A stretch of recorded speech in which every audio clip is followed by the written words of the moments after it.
कालच मी या बाबतीमध्ये बोललो होतो की जे 6 खासदार एनडीए मध्ये आलेले आहेत ओम सकट सर्व 6 खासदारांचं काल मी एनडीए मध्ये स्वागत केलं होतं. मी हेही म्हटलं होतं की प्रतिस्पर्धी वगैरे आता विषय राहत नाही, कारण ओमने स्वतःहून एनडीए मध्ये प्रवेश केलेला आहे. त्याच्यानंतर जे काही भाष्य झालं त्याबद्दल मी जास्त काही बोलणार नाही. योग्य वेळेस मला जेव्हा वाटेल तेव्हा मात्र नक्की बोलेन. त्याचबरोबरीने असंही आज कुणीतरी खोडसळपणे पसरवलं की आदरणीय डॉक्टर पद्मसिंह पाटील साहेबांचा काहीतरी नागरी सत्कार होणार आहे. ही बातमी अतिशय चुकीची आहे. आदरणीय डॉक्टर साहेब आता त्या परिस्थितीमध्ये नाही आहेत की ते उभं सुद्धा राहू शकतात. दुर्दैवाने हे सगळं जे घडलं ते आपल्या सर्वांना माहिती आहे आणि न्यायालयाच्या निकालातून अनेक गोष्टी स्पष्ट झालेल्या आहेत. त्याबद्दल देखील मी अधिक आत्ता काही बोलणार नाही. वास्तव एवढंच आहे की डॉक्टर साहेबांवरती प्रचंड अन्याय झाला, खूप गोष्टी त्यांना सहन कराव्या लागल्या. त्यांचा कुठला काही सत्कार वगैरे असा काही नियोजित नाहीये. राणा पाटीलजी, परंतु तुम्ही ही जी गोष्ट आहे अर्थात तुमचं राजकारण संपवणार वगैरे ओमराजे निंबाळकर भूमिका मांडतात, या सगळ्या संदर्भात घेऊन तुम्ही वरिष्ठांकडे तक्रार मांडणार आहात का? कारण की आता महायुतीमध्ये ओमराजे आलेले आहेत, त्यामुळे महायुती ही एकत्रित निवडणूक लढत असते, त्यातच धाराशिवमध्ये महायुती अस्तित्वात नाहीये का? नाही, मायबाप जनता जी आहे ती ठरवत असते कोणाला मतदान करायचं. त्यामुळे त्याविषयी काही जास्त बोलायची आवश्यकता मला वाटत नाही. परंतु जे संबंधित वरिष्ठ आहेत त्यांनी योग्य ते प्रबोधन करणं अपेक्षित आहे. एनडीए म्हणून प्रत्येकाने काही गोष्टी पाळणं हे देखील अपेक्षित आहे आणि अगदी गरज पडली तर मी बोलेन, परंतु शक्यतो मला या विषयावरती आत्ता काही भाष्य करायचं नाही. शिंदेंनी आपली काल भूमिका मांडताना सांगितलं की ओमराजे निंबाळकर यांच्या वडिलांच्या संदर्भात अतिशय चुकीची गोष्ट घडली, त्यांची हत्या झाली, त्यामुळे आम्ही ओमराजेंच्या पाठीमागे खंबीरपणे उभे आहोत, अशी उपमुख्यमंत्री एकनाथ शिंदे भूमिका घेताना पाहायला मिळतात. म्हणजे त्यांचा थेट रोग तुमच्यावरतीच आहे की तुमच्या वडिलांनी त्यांच्या वडिलांची हत्या केली. नाही, तसं अनुसरून असे की त्यांनी सीबीआय चौकशीची देखील मागणी केली नाही. एक गोष्ट म्हणजे शिंदे साहेबांना जर काही वाटत असेल तर ते नेते आहेत, ते कधी माझ्याशी बोलू शकतात, स्पष्टपणे समोरासमोर त्यांच्यावर चर्चा होऊ शकते. दुसरा विषय आहे तो सीबीआयने हायकोर्टात जाण्याचा, ही साधारण प्रोसिजरल बाब आहे.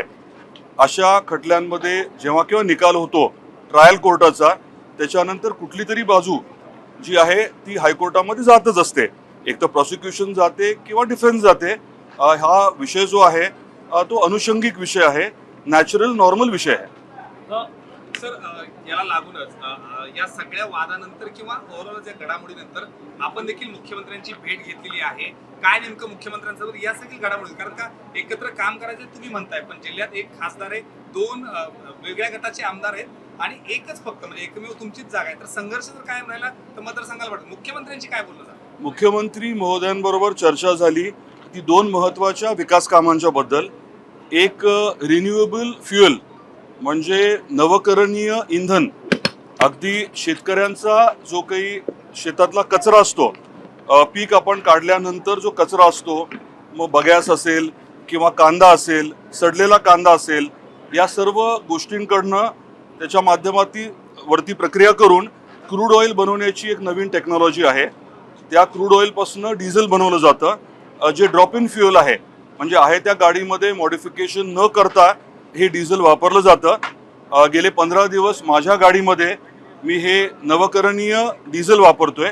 त्या बाबतीत आणि महाराष्ट्रातच ही टेक्नॉलॉजी डेव्हलप झाली आहे. व्यापक प्रमाणामध्ये ती महाराष्ट्रात वापरण्याच्या बाबतीत चर्चा झाली आणि उद्या आपल्या एसटी बसेसमध्ये जर हे नवकरणीय डिझेल वापरलं तर MSRTC म्हणजे आपल्या महामंडळाचे साधारण 750 कोटी रुपये दरवर्षी वाचणार आहेत.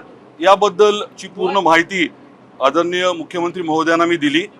त्याचबरोबरीने धाराशिवचा जो एअरपोर्ट आहे त्या हवाई धावपट्टीवरती आपण UAVचं टेस्टिंग आणि R&Dची फॅसिलिटी करायचं ठरवलंय.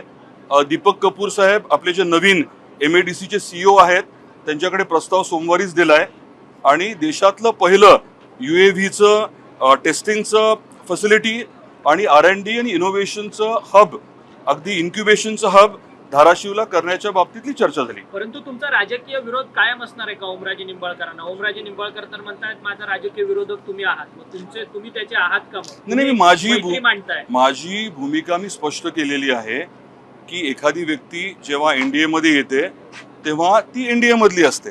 यापेक्षा अधिक बोलण्यासारखं आहे असं मला नाही वाटत. परंतु ते उभे राहिले तर तुम्ही त्यांना पाठिंबा, तुम्ही त्यांना मदत करणार? जो पक्ष ठरवेल, शेवटी भारतीय जनता पार्टीचा मी एक कार्यकर्ता आहे.